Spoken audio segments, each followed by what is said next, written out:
Welcome students, welcome you arts academy class 12th political science chapter 6 अंतरराष्ट्रीय संगठन। Topic प्रक्रियाओं और ढांचे में सुधार।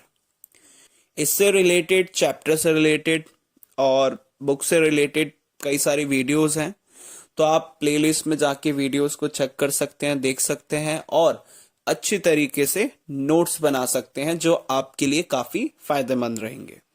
और अगर आप उन सभी नोट्स को अच्छे से पढ़ते हैं तो होपफुली आप अच्छा स्कोर जरूर कर सकते हैं। तो आज के एक क्वेश्चन के ऊपर बात कर रहे हैं और क्वेश्चन है सुरक्षा परिषद के बारे में बताइए। और भी तरह से पूछ सकता है, सुरक्षा परिषद से आप क्या समझते हैं, या फिर सुरक्षा परिषद का वर्णन कीजिए। तो इसमें एक चीज हमेशा कॉमन रहेगी और वो क्या है, सुरक्षा परिषद रहेगी। तो अब सुरक्षा परिषद के बारे में पढ़ते हैं।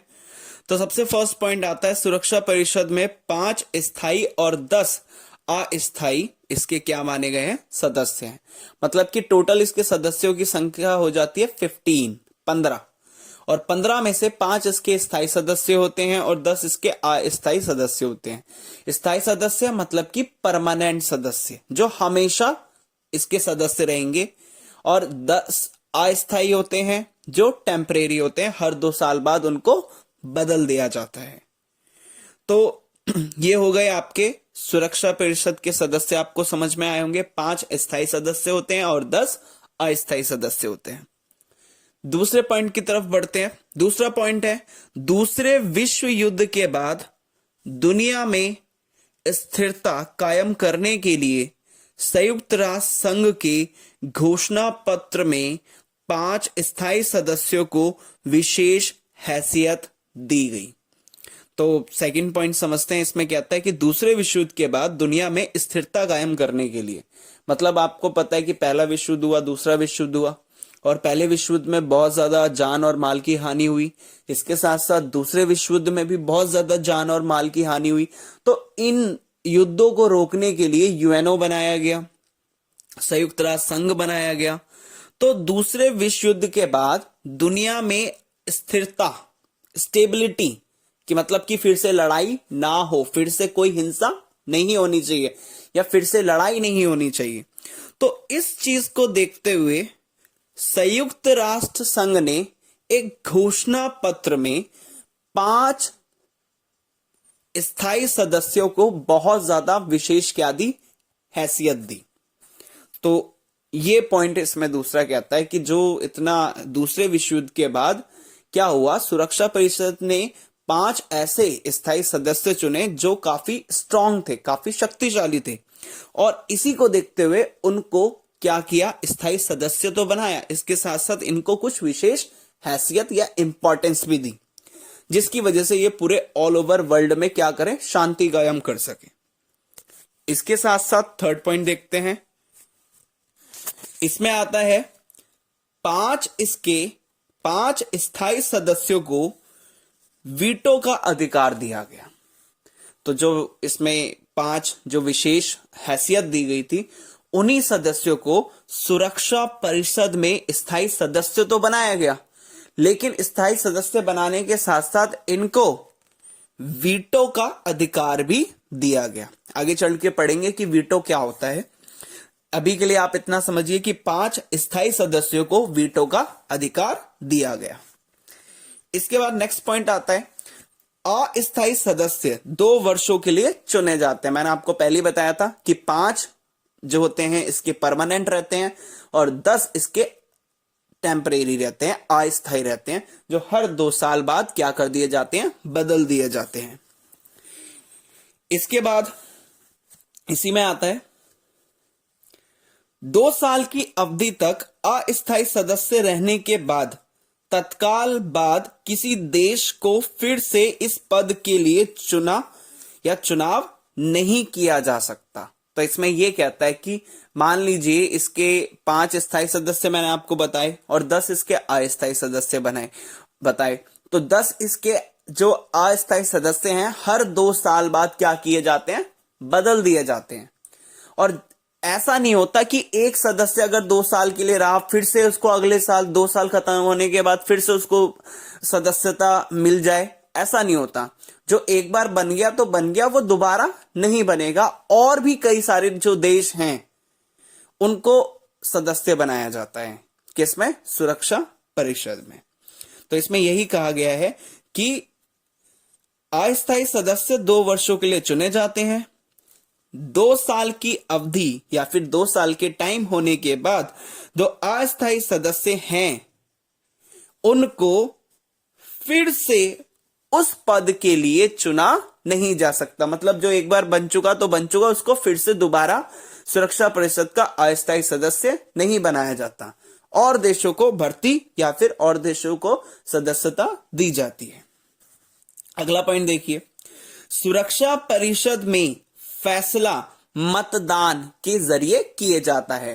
तो इसमें यह कहता है कि जो सुरक्षा परिषद में जो भी फैसले आते हैं या जो भी फैसले लिए जाते हैं उसके लिए वोटिंग की जाती है, मतदान किया जाता है।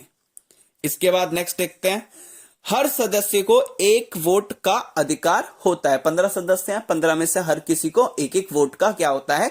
अधिकार होता है, हाँ या फिर ना करने में। मतलब जो उसके समर्थन में होते हैं और कुछ उसके असमर्थन में होते हैं। तो हर किसी को 1 वोट करने का अधिकार होता है।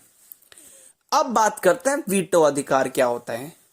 तो पहले तो इतना समझ लीजिए कि वीटो जो अधिकार है वो 5 स्थायी सदस्यों को दिया गया। जैसे हमने पहले के पॉइंट्स में पढ़ा है कि जो वीटो का अधिकार है, एक तरह का वीटो क्या है? अधिकार है, राइट है, जो किसको दिया गया है? सिर्फ स्थायी सदस्यों को दिया गया है। तो 5 स्थायी सदस्य हैं, जितना आपको पता ही है। तो स्थायी सदस्यों में से कोई एक अपने वीटो का प्रयोग कर सकता है और इस तरह वह किसी फैसले को रोक सकता है, भले ही अन्य स्थायी और अस्थायी सदस्य ने उस फैसले के पक्ष में मतदान किया हो। तो वीटो का अधिकार क्या होता है? वीटो का अधिकार जो काम आता है वो फैसले लेने में आता है। जैसे समझिए, ये होता है किसके पास है? 5 स्थायी सदस्यों के पास आते हैं। एग्जाम्पल के थ्रू बात करते हैं। मान लीजिए कोई फैसला आया है और इस फैसले में यह कहा गया, पूछा गया कि कौन इसके पक्ष में है, कौन इसके विपक्ष में है। तो सभी ने कहा, सभी इसके क्या है? मान लीजिए 14 जो है वो सारे इसके पक्ष में हैं, लेकिन एक जो स्थायी सदस्य है वो इसके विपक्ष में है और वो ये कह रहा है कि नहीं, इस फैसले को नहीं मानना चाहिए या फिर वो इस फैसले के अगेंस्ट में है, ये चीज नहीं होनी चाहिए। तो जो इसके विपक्ष में है, अगर वो 5 स्थायी सदस्यों में से एक है तो उसके पास वीटो का अधिकार है और इस अधिकार के तहत वो इस फैसले को मना करवा सकता है, उस फैसले को क्या कर सकता है? हटवा सकता है। तो ये है वीटो का अधिकार। वीटो का अधिकार 5 सदस्यों के पास है। अगर 5 में से किसी एक ने कोई भी फैसले के विपक्ष में चला गया या फैसले को उसके ये कहा कि फैसला मैं इसके पक्ष में नहीं हूं, मैं इसको नहीं मानता, अगर कोई स्थायी सदस्य बोलता है तो क्या किया जाएगा? वो फैसला टाल दिया जाएगा। वो फैसला क्या हो जाएगा? उसको मान्य नहीं किया जाएगा। तो ये वीटो का अधिकार है, वो भी ये वीटो की पावर है। इसको निषेधाधिकार के नाम से भी जाना जाता है। तो दोनों में से कोई से भी पूछ सकता है। आपको अच्छे से समझ में आना चाहिए और इसको अच्छे से आप लिख भी सकते हैं। तो ये था सुरक्षा परिषद के बारे में। आपसे जैसे पूछेगा आपको सेम एज इट इज उसी के अकॉर्डिंग 5 नंबर में पूछा तो 5 या 6 7 पॉइंट्स बता सकते हो। 4 नंबर में पूछा तो आप 4 या 5 बता सकते हैं। और इसके साथ साथ 2 नंबर में पूछा तो आप 2 पॉइंट्स, 1 नंबर में पूछा तो आप बता सकते हैं कि सुरक्षा परिषद क्या है? एक तरह का यूएनओ का ही अंग माना गया है।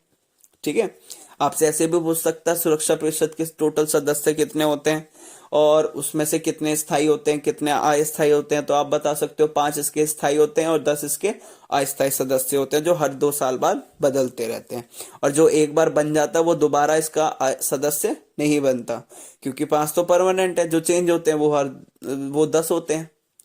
इसके बाद क्या आता है? जो अस्थायी सदस्य हैं वो 2 सालों के लिए चुने जाते हैं। इसके साथ अगला क्या आता है कि सुरक्षा परिषद में क्या है? वीटो का अधिकार है और हर सदस्य को क्या मिलता है? एक अधिकार मिलता है, और अगर किसी स्थायी सदस्य ने किसी मामले को मानने से इनकार कर दिया तो उसने अपना वीटो का अधिकार प्रयोग करते हुए उस फैसले को वो क्या कर सकता है, मना कर सकता है, इनकार करवा सकता है।